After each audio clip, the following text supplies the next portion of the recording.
지난 금요일, 이틀 전, 우리가 관조기도에서 주님의 말씀을 함께 들었던 본문 중에 하나가 사도행전 9장 1절로부터 9절이었습니다. 사도행전 9장 1절로부터 9절의 핵심 말씀은 사울이 다마스쿠스에 있는 그리스도인들을 잡아 가두려고 기세등등하게 가다가 그 다마스쿠스로 가는 길 위에서 예수님을 만나고 그가 눈을 멀어서 이제 다마스쿠스로 들어갔다라는 것이었습니다. 지난 관조 기도회 때 제가 말씀을 드렸지만 주님께서 우리에게 말씀하셨지만 기억해야 할 중요한 사실은 사울이 다마스쿠스까지 갔던 이유는 누군가가 사울에게 다마스쿠스에 주님의 도를 따르는 사람들이 있다라는 첩보를 받았기 때문이다라고 우리는 생각할 수 있어야 합니다. 근데 중요한 것은 사울이나 예루살렘에 있는 유대인들 종교 지도자들 모두가 사법권이 없어요. 누구를 잡아 가둘 수 있는 그런 것이 없습니다. 왜냐하면 그들은 로마 제국의 동일한 식민 지배를 받고 있었기 때문입니다. 그렇기 때문에 그들은 고발은 할 수 있어도 누군가를 잡아 가둔다라는 식의 일을 할 수는 없어요. 그 일을 한다면 그것은 바로 로마 제국에서 불법을 행하는 사람이었습니다. 근데 이 사울과 예루살렘 교회의 종교 지도자들이 불법을 행하고 있는 거예요. 불법을 행해서 첩보를 받고 다마스쿠스에 있는 그 사람들을 잡아 가두자 하면서 기세등등하게 갔다라는 것입니다. 주님께서 사랑하시는 모든 형제자매 여러분, 이런 것처럼 자신이 조금만 자기들이 살고 있는 삶이 어떤 것인지를 기억한다면 사울이나 이 예루살렘의 종교 지도자들은 불법을 행하지 않았을 것입니다. 그럼에도 불구하고 이들이 불법을 행했던 것은 그들이 예수님을 믿는 사람들에 대한 증오가 가득했기 때문이다라고 말할 수밖에 없습니다. 가인도 마찬가지입니다. 가인도 불법을 행하는 사람이었어요. 여기서 말하는 불법이다라는 것은 결국에는 하나님께서 말씀하셨던 그 공정함, 공의, 정의와는 상반관계에 있었다라고 얘기할 수 있다라는 것입니다. 왜 가인이 도대체 주님께 드리는 예배를 주님이 받지 않으셨던 것입니다. 꽤 오랜 시간 동안 우리는 목사님들이 가인은 곡식으로 예배를 드렸기 때문이고 아벨은 양의 제사를 예배를 드렸기 때문이다. 이런 식으로 접근하는 것들을 많이 보았었습니다. 그러다 보니까 그 가인이 했던 일들에 대해서 우리가 헷갈릴 때가 굉장히 많았습니다. 하지만 이제는 분명하게 우리가 그것을 헷갈리지 않고 혼돈에 빠지지 않고 온전한 지혜를 가지고 그 말씀을 대해야 한다라고 말씀드릴 수 있어요. 말씀드리고자 합니다.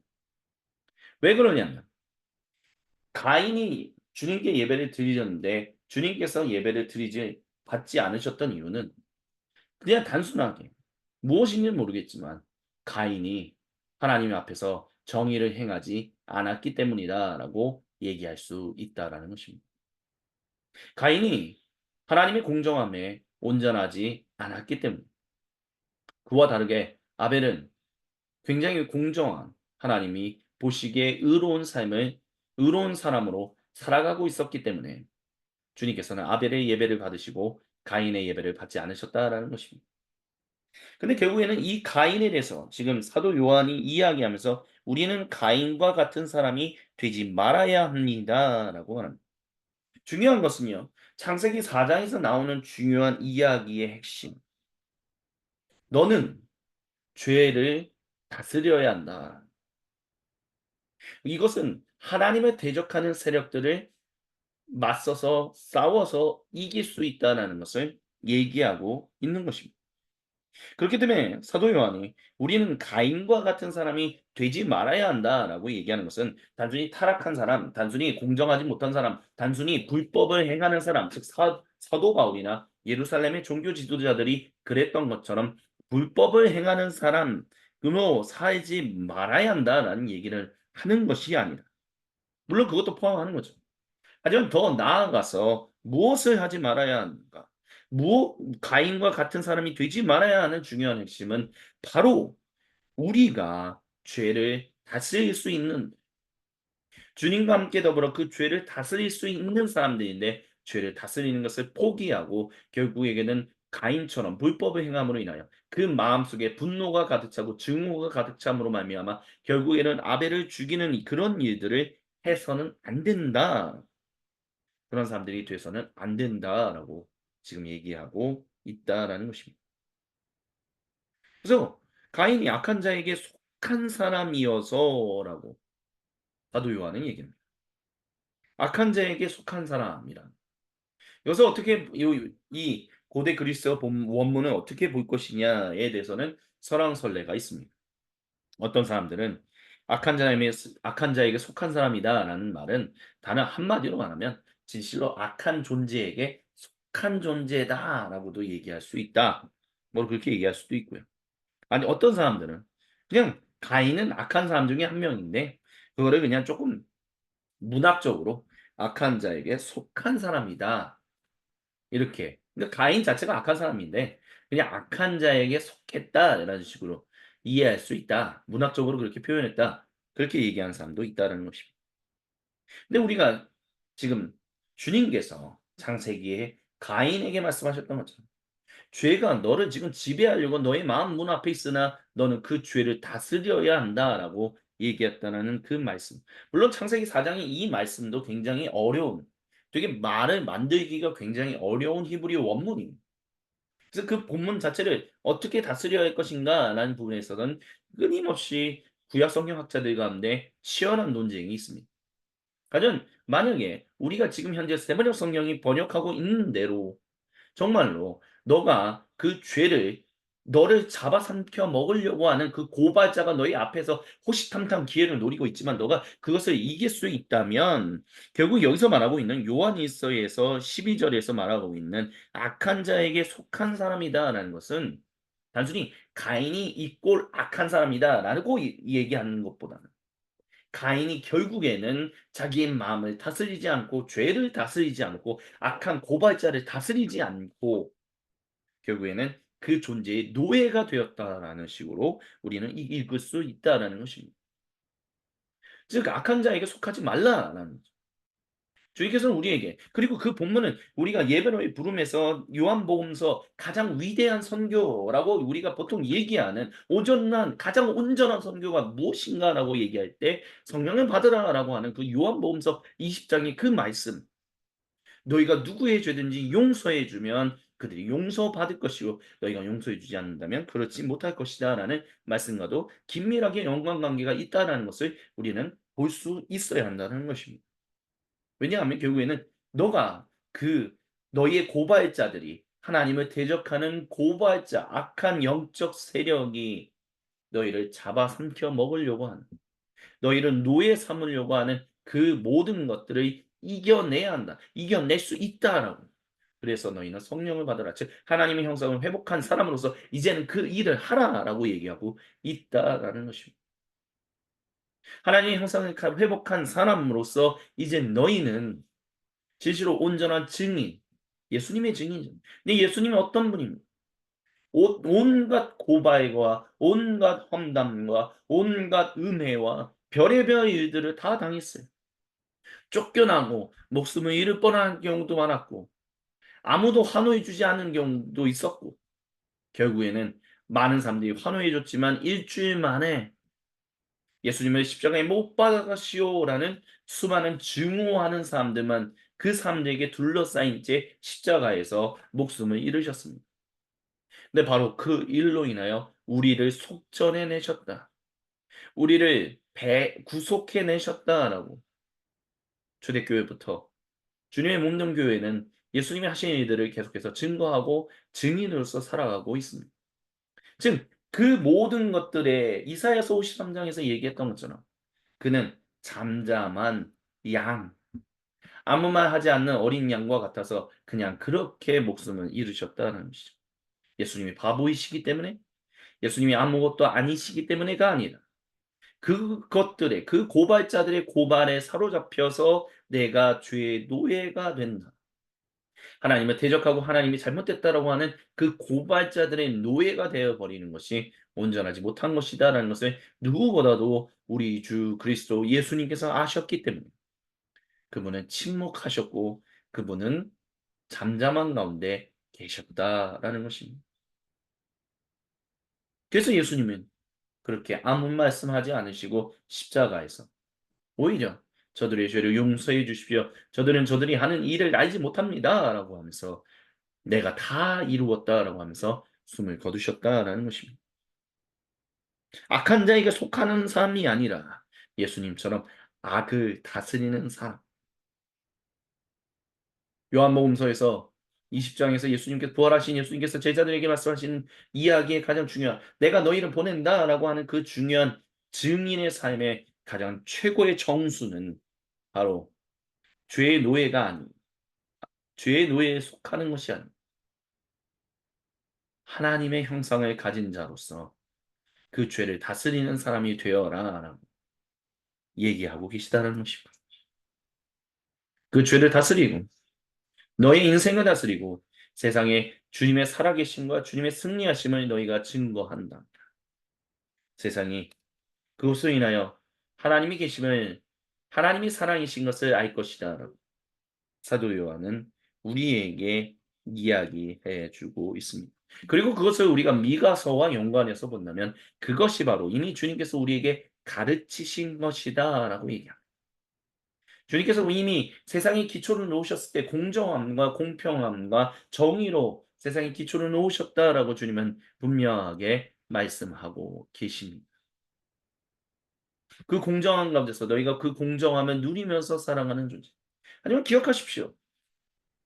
우리가 살아가고 있는 이 세상, 타락한 세상이다라고 하지만 타락하기 이전의 세상에서도 주님이 말씀하셨던 하나님 형상을 가지고 있었던 사람들에게 말씀하셨던 것은 뭐냐면 생육하고 번성하여 땅에 충만하라 그 땅을 개간하라라는 것이었습니다.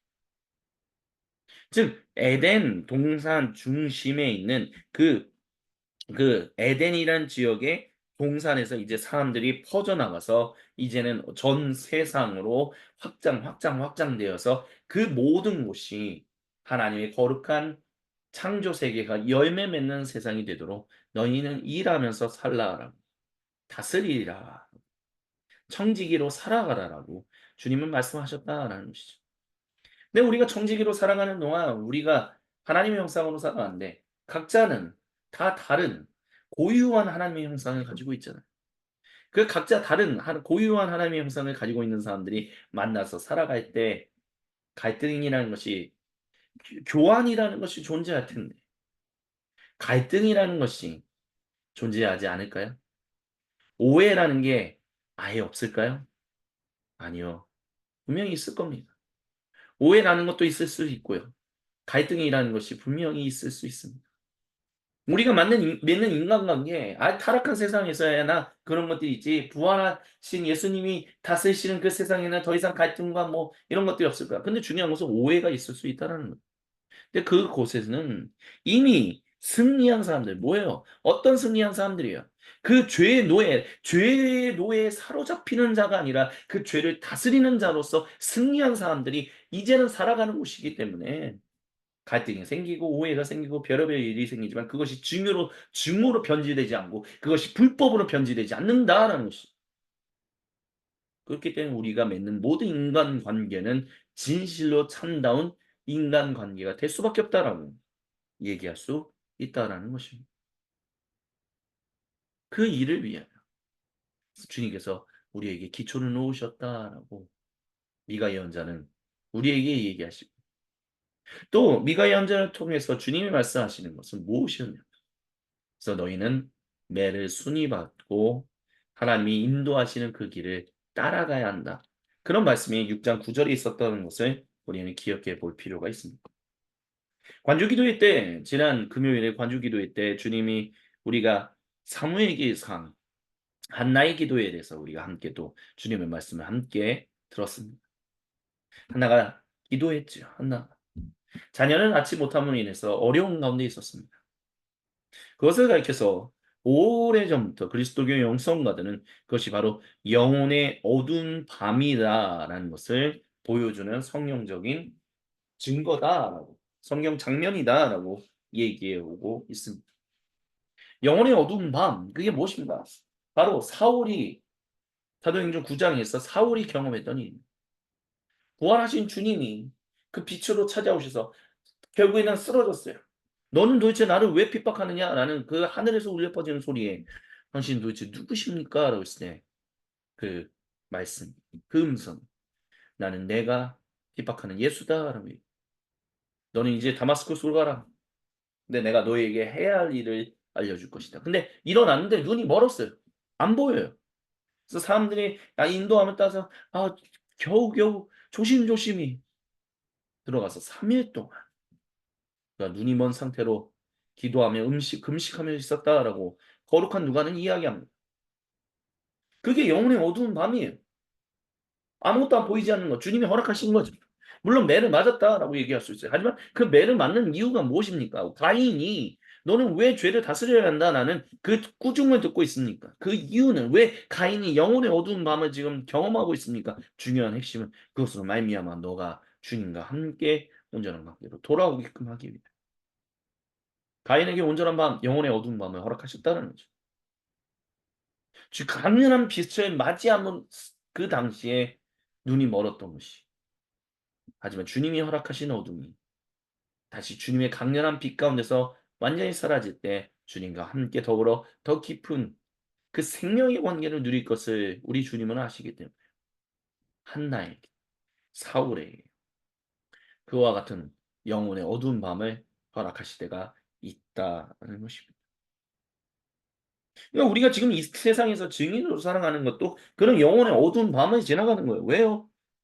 형제자매 여러분, 세상이 여러분을 미워해도 이상히 여기지 마십시오.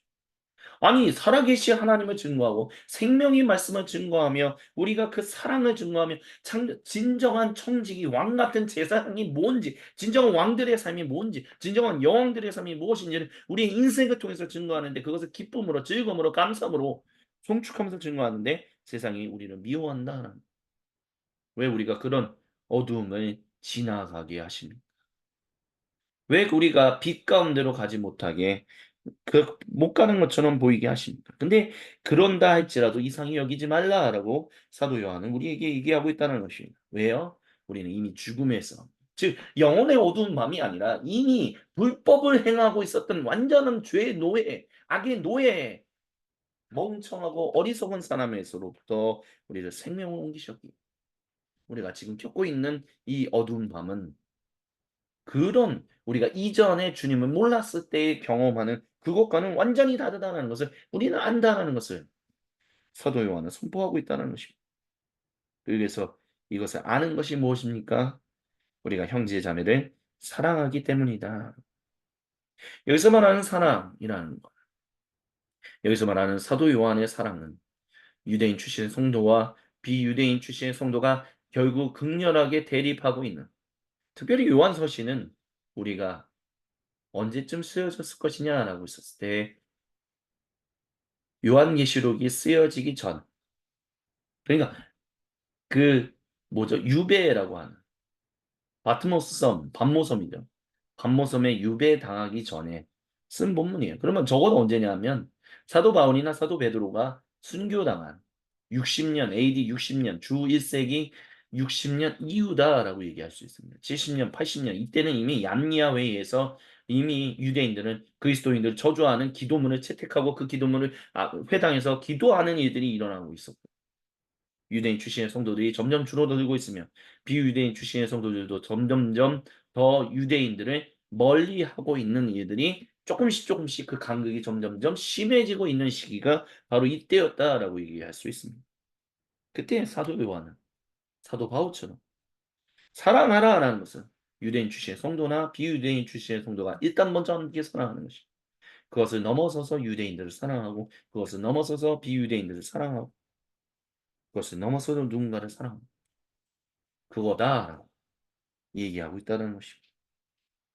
사랑하지 않는 사람은 죽음에 머물러 있다. 즉 자기 죄가 삼켜버린 사람 가운데 계속해서 삼킴을 당하는 사람으로서 당신의 마음을 다스리는 승리하는 예수님, 하나님의 승리한 백성으로서 살아가지 않는 것이다라고 얘기하고 있다는 것이죠. 자기 형제 자매를 미워하는 사람은 누구나 살인하는 사람. 살인하는 사람은 누구나 그 속에 영원한 생명이 머물러 있지 않다는 영원한 생명이 있어야 했다. 당신이 있다 없다는 당신의 입술을 통해서 증거되는 게 아니다라는 것을 사도 요한은 저와 여러분 우리 모두에게 다시 한번 분명하게 말씀하고 계십니다. 이미 우리 안에 누군가를 미워하는 마음이 있다면 내 마음을 그것으로부터 죄의 그 고발자의 그 고발을 "아니다."라고 단언하게 예수님의 이름으로 성령의 하나님의 형상으로 물리치는 그 일을 하지 않는 사람은 이미 그 안에 영원한 생명이 없다라고 사도 요한은 얘기하고 있다는 거죠. 그러면서 중요한 얘기를 16 절에서 합니다. 그리스도께서 우리를 위하여 자기 목숨을 버리셨다는 것. 그러므로 인하여 우리가 사랑이 무엇인지를 올바르게 알았다는 것. 그게 아가페라고 우리가 보통 얘기하기도 하고 그렇죠. 근데 꼭 뭐 단어로 그렇게 자꾸 아가페적인 사랑 뭐 필리오케적인 사랑 그런 얘기하지 말자고. 예수님이 어떤 일들을 겪으시는데도 불구하고 끝까지 그 일을 완수하셨고 어떻게 그 일을 완수하셨는지는 우리가 본다면 굳이 우리가 그 단어적인 어원을 깊이 천착하지 않는다 할지라도 우리는 그 사랑이 무엇인지를 분명하게 알 수 있는 사람들입니다. 예수님이 그렇게 자기 죄의 노예가 되지 않으시고 죄를 이기는 자로서 십자가에서 죽으심으로 말미암아 우리가 그 사랑을 알게 되었고 그 생명을 얻게 되었다. 그러므로 우리도 형제자매를 위하여 유대인 출신의 성도가 비유대인 출신의 성도가 서로 미워하는 일들을 이제 멈추고 그래서 재밌는 건요. 클레멘트 이서라라는 정말 이 정경 신약 성경 정경이 이 정경화되는 과정에서 주 1 세기 2 세기 때 참 많이 외쳐 읽었다. 그래서 거의 정경급이다라고 얘기했던 클레멘트 일서라는 그 서신이 있어요. 저는 우리나라 말로도 참 번역이 되어 있습니다. 물론 지금 좀 절판된 걸로 제가 알고 있긴 하지만 아직도 뭐 도서관이나 뭐 그 그 그 사용한 옛날 used book이라고 하죠. 그런 중고책으로는 계속 구입할 수 있는데 그 클레멘트 있어요. 그러니까 로마 교회의 3대 교황이라고 얘기하는 그 클레멘트라는 사람이 그 클레멘트 일서는 고린도 교회에 보내는 서신을 이제 담고 있어요. 그래서 로마 교회 고린도 교회에 무슨 문제가 있었기에 로마 교회에서 서신을 보냈냐라고 했을 때 고린도 교회에서 사도 바울이 하고는 좀 다른 어떤 일이 있었냐면 교회를 이렇게 섬기는 지도자들 나이 많으신 지도자들을 젊은이들이 다 같이 일어나서 쫓아내는 일이 있었던 거예요. 그래서 교황이 뭐 그때는 뭐 교황이다라고도 하진 않았겠지만 이 3대 주교였던 클레멘트가 서신을 보내는 거야. "그래서는 안 됩니다." 라면서 여러 가지 다양한 얘기를 해요. 근데 왜 이런 질문을 할 수 있잖아. 클레멘트가 그걸 알고 써요. "여러분 저는 고린도 교회에 있는 당신들이 로마 교회에 있는 제가 왜 서신을 보내는지에 대해서 이해하지 못한다."라는 것을 알고 있습니다. 즉 뭐냐 당신은 로마 그 교회의 주교고 우리는 고린도 교회인데 우리는 각자 다른 사람들인데 왜 우리가 당신 얘기를 들어야 합니까? 로마 교회 당신 얘기를 왜 우리가 들어야 합니까? 그 서신은 왜 우리가 받아야 합니까? 필요 없는 거 아닙니까? 그렇지 않다라고요. 왜냐하면 우리는 주님의 몸된 우주적 공동체로서 우리는 함께 한 몸을 이루고 있기 때문에 고린도 교회의 아픔은 단순히 고린도 교회만의 아픔이 아니라 로마 교회, 예루살렘 교회, 안디옥 교회 모든 지역 교회의 아픔이다라고 얘기를 해요. 그리고 저는 즉 클레멘트는 로마 교회의 주교이지만 또한 동시에 그러니까 지도자인 거죠. 로마 교회의 지도자이지만 또한 동시에 여러분의 형제로서 여러분의 그런 이야기를 할 수 있는 위치에 있다라고. 왜냐하면 주님께서 나를 로마 교회의 지도자로 세우셨다라는 것은 다른 모든 교회 공동체를 또한 조언할 수 있는 그런 지도자로서 세우신 것이기 때문에 저는 이 문제를 그냥 넘어설 수 없습니다. 미움이 가득하고 그래서 불법이 행해진 이 일을 그냥 넘어갈 수 없습니다. 그렇기 때문에 "돌아오십시오."라고 로마 주교였던 3대 주교였던 클레멘트는 그 이야기를 하고 있다는 거죠. 그게 사랑이다는 거예요. 이 서신이 쓰여진 것이 거의 AD 100년 좀 넘어서 120년, 110년 이때다라고 보통 얘기를 합니다. 도대체 왜? 근데 우리가 알고 있는 그 사랑, 그 사랑. 야, 요한일서는 참 사랑에 대해서 참 많이 얘기하는구나. 사랑 얘기해야지. 근데 이 사랑이요. 구체적이어야 한다는 것입니다. 구체화되어야 돼요. 그냥 뭐 너무나 좀 두루뭉술하게 누군가를 사랑해야지, 누군가를 사랑해야지 이런 사랑이 아니라 사도 요한이나 사도 바울이나 아니면 그 뒤를 이었던 속사도들이었던 클레멘트라든지 아니면 폴리캅이라든지 수많은 사람들이 사랑이라는 주제를 항상 이야기할 때마다 우리는 하나입니다. 우리는 한 몸입니다. 이것을 지켜야만 합니다. 라고 얘기했었을 때 그들은 직접적인 실제적인 갈등들을 마주하고 있었고 그 갈등들에 대해서 썼다는 거예요. 요한 1서는 바로 그런 모습. 가장 극대화되고 있는 그 미움이 극대화되고 있고 그리스도인들을 우겨싸고 있는 유대인들과 로마인들이 우겨싸고 있는 그 가운데서 우리는 이 영혼의 어두운 밤을 죄의 노예로 먹히는 그런 그런 일이 일어나서는 안 돼. 이 순간은 바로 우리가 진실한 주님의 증인으로서 살아갈 수 있는 가장 최고의 시기입니다. 이 시기를 우리가 지나갑시다. 사도 바울은 이야기하고 있다라는 것입니다. 그래서 17절에 그런 얘기를 하죠. 세상 재물을 가지고 있으면서 자기 형제 자매의 궁핍함을 보고도 마음 문을 닫고 실질적인 도움이 없다면 어떻게 하나님의 사랑이 그 사람 속에 머물겠습니까? 자녀된 이 여러분, 우리는 말이나 혀로 사랑하지 말고 행동과 진실함으로 사랑합시다. 이것이 그가 들었던 사도 요한이 이후에 기록했던 복음서의 그 이야기. 부활하신 예수님이 너희에게 평화가 있기를. 예, 기억하십시오. 주님 우리가 평화가 샬롬이 있기를 원하십니다. 근데 우리가 샬롬을 죄의 노예의 그 고발들을 이겨낼 수 있는 샬롬을 지킬 수 있는 힘과 지혜를 이미 영원한 생명을 우리에게 주셨다는 것을 기억하십시오. 우리는 그 영원한 생명을 품은 사람들, 하나님의 형상을 가진 성령 하나님의 충만한 임재 속에 있는 사람들입니다. 그렇다면 우리는 이제 너희가 누구의 죄든지 주님의 이름으로 너가 용서한다. 그들의 죄가 용서함을 받을 것이다. 너희가 하지 않는다면 그것이 그렇지 않을 것이다 라고 주님은 말씀하고 계십니다. 이것이 가장 위대한 선교, 이것이 가장 온전한 선교. 오늘날 모든 교회 공동체가 다시 한번 기억해야 하는 선교입니다. 단순히 복음 좀 예수님 믿고 천국 가세요. 사회를 갱신합시다. 이런 정도의 수준이 진실로 오늘 우리의 삶의 현장에서 일어나고 있는 모든 일들 가운데 우리는 우겨싸움 당한 그 우겨싸움을 당할 때도 이 영혼의 어두운 밤을 통과할 때 우리는 영원한 생명을 가지고 있기 때문에 주님 우리가 이 영혼의 어두운 밤을 가지고 주님께 더 가까이 나아갑니다. 그래서 주님의 살아계심을 증거합니다. 죄의 노예가 되는 것이 아니라 죄를 이미 이긴 사람으로서 우리는 하나님 백성으로서 이 모든 것들을 증거하며 하나님의 생명을 하나님의 사랑을 내 인생을 통해서 증명한 그것이 바로 주님이 나를 보내시고 주님이 다시 한번 저를 자기 형상으로 삼으신 중요한 핵심입니다. 주님이 오늘 저와 여러분 우리 모두에게 말씀하고 계십니다. 그 일들이 이번 한 주간 우리의 삶 가운데 풍성하게 일어날 수 있도록 주님이 오늘도 우리와 함께 하십니다. 아멘.